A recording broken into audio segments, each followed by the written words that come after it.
Assalamualaikum warahmatullahi wabarakatuh. Waalaikumsalam warahmatullahi wabarakatuh. Waalaikumsalam warahmatullahi wabarakatuh. Oke. Sebelumnya saya mengucapkan terima kasih kepada teman-teman yang telah memberikan kesempatan kepada saya untuk mempresentasikan makalah saya yang berjudul Ciri-ciri anak yang mengalami kesulitan belajar dan cara penanganannya oleh guru bimbingan dan konseling. Baik, langsung saja ke slide berikutnya. Oke. Di sini ada latar belakangnya. Yang pertama itu kesulitan belajar atau learning disability adalah kondisi yang dialami oleh siswa yang ditandai adanya hambatan-hambatan tertentu dalam menerima dan menyerap pelajaran yang disebabkan oleh banyak faktor. Bukan hanya masalah instruksional atau pedagogi saja, tetapi bisa juga merujuk pada masalah psikologis sehingga siswa mengalami kesulitan dalam aktivitas mendengarkan, berbicara, membaca, menulis, menalar, atau menghitung. Peserta didik tentu pada prinsipnya berhak dan menginginkan hal yang terbaik untuk pendidikan pengetahuannya. Akan tetapi pada kenyataan sehari-hari tampak jelas bahwa peserta didik memiliki kemampuan yang berbeda-beda, kemampuan intelektual, kemampuan fisik, bahkan latar belakang keluarga yang terkadang tiap-tiap peserta didik mencolok perbedaannya. Sementara itu, pendidikan di sekolah pada umumnya hanya menilai dan menunjukkan kemampuan rata-rata peserta didik, sehingga peserta didik yang berkemampuan lebih maupun kurang terasa tidak efektif dan terabaikan. Next. Kita lanjut ke poin pertama, yaitu pengertian kesulitan belajar. Nah, kesulitan belajar merupakan suatu kondisi yang menimbulkan hambatan dalam proses belajar seseorang. Hambatan tersebut salah satunya menyebabkan orang tersebut mengalami kegagalan atau setidak-tidaknya kurang berhasil dalam mencapai tujuan belajar. Kesulitan belajar adalah kondisi di mana anak dengan kemampuan intelijensi rata-rata atau di atas rata-rata, namun memiliki ketidakmampuan atau kegagalan dalam belajar yang berkaitan dengan hambatan dalam belajar dalam proses persepsi, konseptualisasi, berbahasa, memori, serta pemusatan perhatian, penguasaan diri, dan fungsi integrasi sensori motorik. Next. Poin kedua yaitu ciri-ciri anak yang mengalami kesulitan belajar. Yang pertama, nilai pelajaran yang naik turun. Kedua, mudah lupa, sering melamun, tidak termotivasi untuk belajar, mudah menyerah, sulit duduk tenang untuk jangka waktu yang lama, banyak bicara, dan gangguan ingatan. Next. Poin ketiga yaitu penyelesaian dalam kesulitan belajar. Nah, yang pertama, mengajak siswa untuk aktif saat proses pembelajaran, menciptakan suasana belajar yang menyenangkan, jangan belajar sambil pegang handphone, menemani anak belajar, mengadakan belajar kelompok, memberikan pujian, serta berhenti membandingkan anak dengan anak lainnya. Baik, itu saja pemaparan materi dari saya. Selanjutnya saya membuka sesi pertanyaan atau sesi tanya jawab, di mana saya membatasi hanya 2 pertanyaan saja. Kepada yang ingin bertanya, saya persilakan. Izin masuk. Baik, saya persilakan.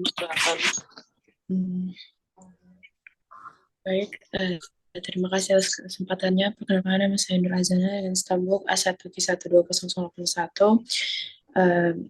Dari penjelasan materi yang telah disampaikan, salah satu ciri kesulitan belajar adalah hal yang dicapai tidak sesuai dengan usaha yang telah dilakukan. Nah, ada siswa yang selalu berusaha untuk belajar dengan giat, tetapi nilai yang dicapainya selalu rendah. Pertanyaan saya, bagaimana cara kamu sebagai seorang konselor nantinya menangani masalah tersebut?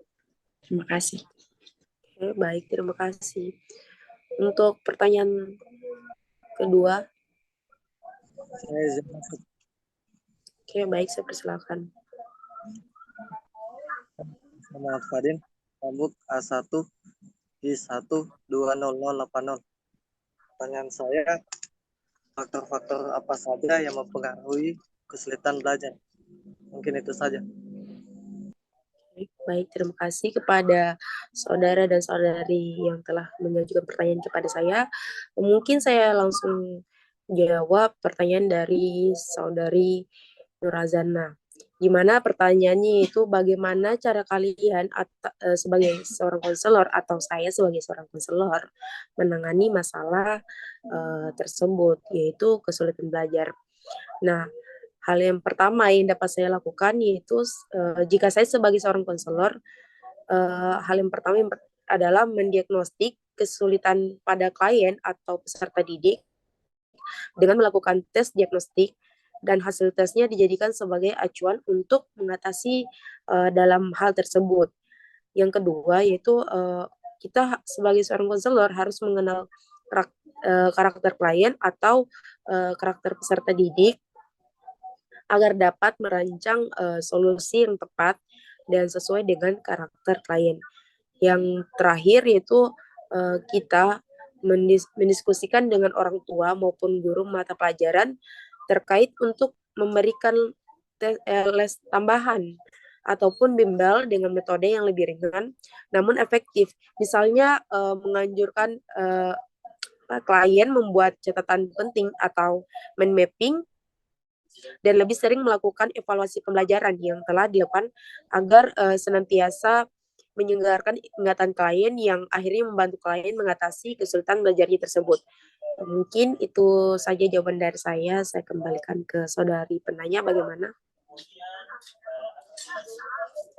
Baik, terima kasih. Jawabannya saya terima. Oke, baik, terima kasih. Kemudian untuk pertanyaan kedua,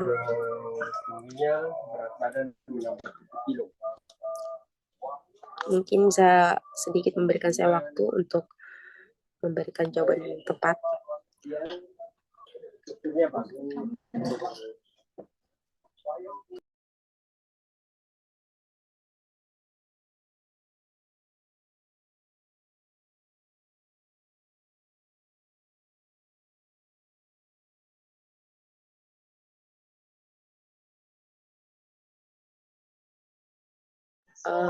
Mohon maaf, mungkin saudara Padin bisa mengulang pertanyaannya. Pertanyaan saya yaitu faktor-faktor apa saja yang mempengaruhi kesulitan belajar. Mungkin itu saja. Oke, baik, terima kasih.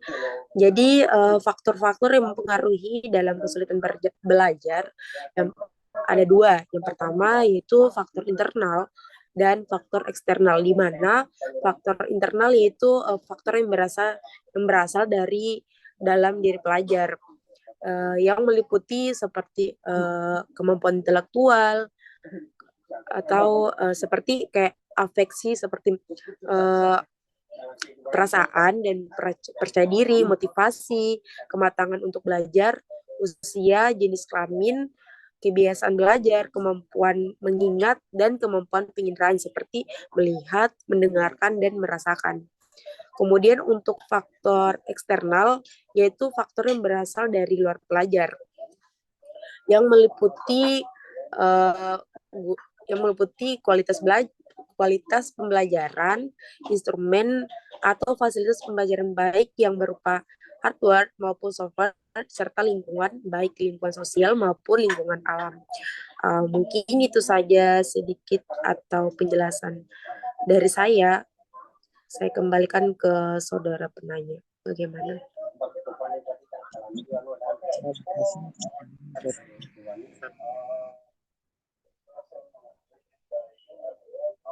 Baik, terima kasih. Mungkin karena semua pertanyaan dari teman-teman sudah terjawab dan presentasi pun telah berakhir, saya mohon maaf jika ada kesalahan kata, mohon dimaafkan karena saya manusia biasa yang tidak luput dari kesalahan. Saya akhiri dengan ucapan wabillahi taufiq wal hidayah. Wassalamualaikum warahmatullahi wabarakatuh. Waalaikumsalam warahmatullahi wabarakatuh. Waalaikumsalam warahmatullahi wabarakatuh. Waalaikumsalam warahmatullahi wabarakatuh.